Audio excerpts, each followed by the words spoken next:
एक टाइम था जब इंडिया के हर छोटे शहर में एक नाम छाया हुआ था, सहारा। सहारा इंडिया परिवार एक ऐसी कंपनी जिसे लोग एक बिजनेस नहीं एक परिवार मानते थे। करोड़ों ऑफ पीपल अपनी लाइफ की सेविंग्स लेकर गए थे, बस एक विश्वास के साथ कि सहारा उनका सहारा बनेगा। लेकिन एक दिन वही सहारा जिसके ऊपर देश भर ने भरोसा किया था, लेकिन वही सब एक ऐसे जाल में फंस गए जिससे पूरा फाइनेंशियल सिस्टम ही हिल गया। ये है कहानी एक एम्पायर के राइज और फॉल की, एक ऐसे बिजनेस मॉडल की जिसमें ट्रस्ट और पेपर के ऊपर इनकी दुनिया बनी और फिर कोलैप्स हुई under the watch of the supreme court of India. तो कहानी की शुरुआत तब होती है जब 1978 में लखनऊ में एक यंग एंटरप्रेन्योर सुब्रता रॉय ने अपनी छोटी सी फाइनेंस कंपनी स्टार्ट करता है और उसका नाम रखता है सहारा फाइनेंस। उस टाइम इंडिया में फॉर्मल बैंकिंग सिस्टम सिर्फ सिटीज तक ही लिमिटेड थे। विलेजेस और सेमी अर्बन एरियाज में लोगों के पास इन्वेस्टमेंट्स के ऑप्शंस नहीं थे। सुब्रता रॉय ने इसी गैप को समझा। उन्होंने एक इमोशनल मॉडल बनाया, ट्रस्ट बेस्ड सेविंग्स नेटवर्क। हर मोहल्ला हर गांव में सहारा के एजेंट्स घूमते थे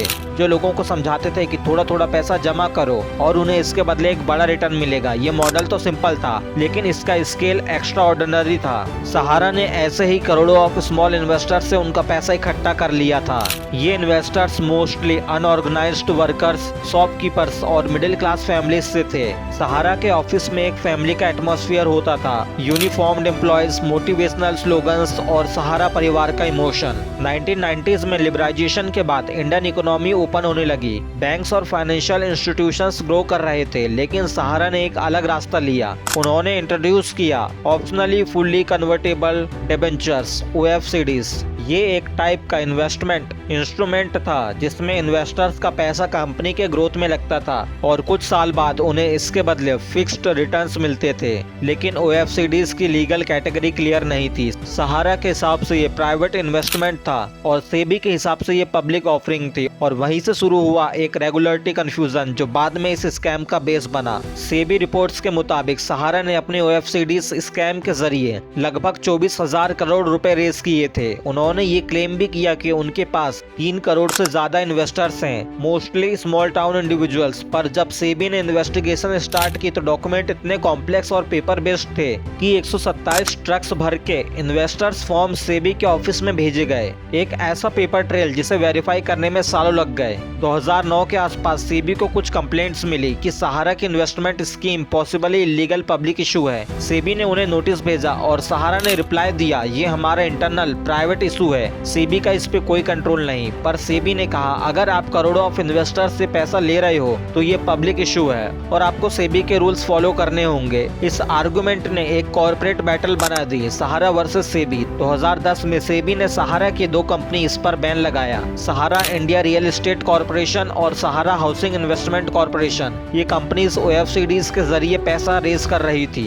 2012 में सुप्रीम कोर्ट ने सेबी के फेवर में जजमेंट दिया और सहारा को ऑर्डर दिया गया कि 24,000 करोड़ रुपए इन्वेस्टर्स को रिफंड करो। सहारा ने कहा उन्होंने ऑलरेडी इन्वेस्टर्स को पैसा वापस कर दिया है, लेकिन सेबी ने बोला प्रूव इट। और जब सहारा ने प्रूफ दिखाया तो डाटा इनकम्प्लीट निकला। फिर शुरू हुआ एक लॉन्ग लीगल वॉर जिसमें एविडेंस, फॉर्म्स और क्लेम्स के माउंटेन्स खड़े हो गए। 2013 में सुप्रीम कोर्ट ने सहारा को फाइनल डेडलाइन दी, पैसा वापस करो या जेल जाओ, लेकिन उनकी डेडलाइंस मिस होती गई। 2014 में कोर्ट ने नॉन बेलेबल वारंट इशू कर दिया और सुब्रता रॉय को तिहाड़ जेल भेज दिया गया। एक टाइम था जब वो इंडिया के मोस्ट पावरफुल लोगों के साथ डिनर करते थे और एक दिन वो आया जब वो एक स्मॉल सेल में बंद थे, सिर्फ एक गलती की वजह से, ट्रांसपेरेंसी की कमी के कारण। उन्होंने कोर्ट को बोला मैंने किसी का पैसा नहीं खाया, सब इन्वेस्टर्स के पैसे वापस कर चुका हूँ। पर उनके पास प्रॉपर प्रूफ नहीं था। उनका empire, real estate, airlines, media, sports team सब कुछ कोलैप्स होने लगा। सहारा ने F1 और IPL में भी इन्वेस्टमेंट किया था, लेकिन सब एसेट्स बेचने पड़े ताकि फाइन और डिपॉजिट्स के पैसे दिए जा सकें।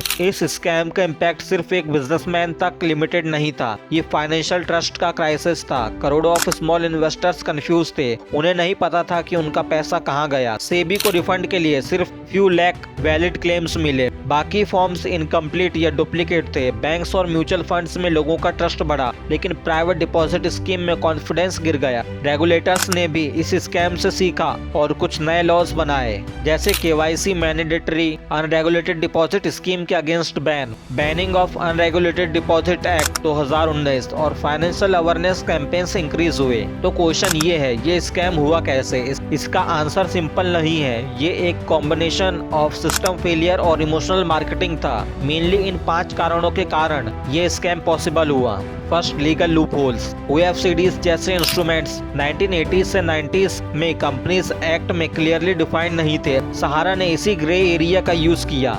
Second, emotional ceiling. उन्होंने फाइनेंस को फैमिली का प्रोडक्ट बना दिया। ट्रस्ट और बिलोंगिंग्स, उन्होंने इन दोनों इमोशन को कमर्शलाइज किया। Third, lack of oversight. 100 of Sahara companies parallel में रन कर रही थी। मनी ट्रेल ट्रेस करना ऑलमोस्ट इम्पॉसिबल था।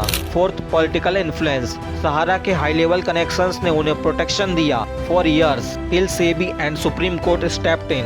Fifth, paper based record system. Digital audit trail नहीं था, इसलिए वेरिफिकेशन स्लो, इनकम्प्लीट और एरर प्रोन थी। सुब्रता रॉय ने 2023 में इस दुनिया को अलविदा कह दिया। उनके साथ एक जमाना भी गया जहां ब्रांड और ट्रस्ट बिजनेस की बिगेस्ट करेंसी हुआ करते थे। लेकिन सहारा की कहानी एक वार्निंग है। ये बताती है कि फाइनेंस सिर्फ पैसा नहीं, रिस्पॉन्सिबिलिटी भी होती है। जब भी आप इन्वेस्ट करो तो अपने आप से एक सिंपल क्वेश्चन जरूर पूछो, क्या ये स्कीम रेगुलेटेड है? क्योंकि ट्रांसपेरेंसी एक सिस्टम की बैकबोन होती है और जब वो गिरती है तो देश का ट्रस्ट भी उसके साथ चला जाता है। ये थी कहानी एक एम्पायर की जो भरोसे पर बना और ब्यूरोक्रेसी में गिर गया।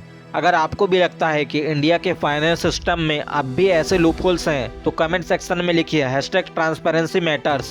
और अगर आप चाहते हो हम ऐसे ही ट्रुथ बेस्ड बिजनेस डॉक्यूमेंट्रीज बनाते रहें तो वीडियो को लाइक करो, शेयर करो और चैनल को सब्सक्राइब भी कर लो। और आप नीचे क्लिक करके इस सीरीज का अगला एपिसोड श्रद्धा चिटफंड स्कैम को एंड स्क्रीन में क्लिक करके देख सकते हो। मिलते हैं वहाँ। जय हिंद, जय भारत, जय जगन्नाथ।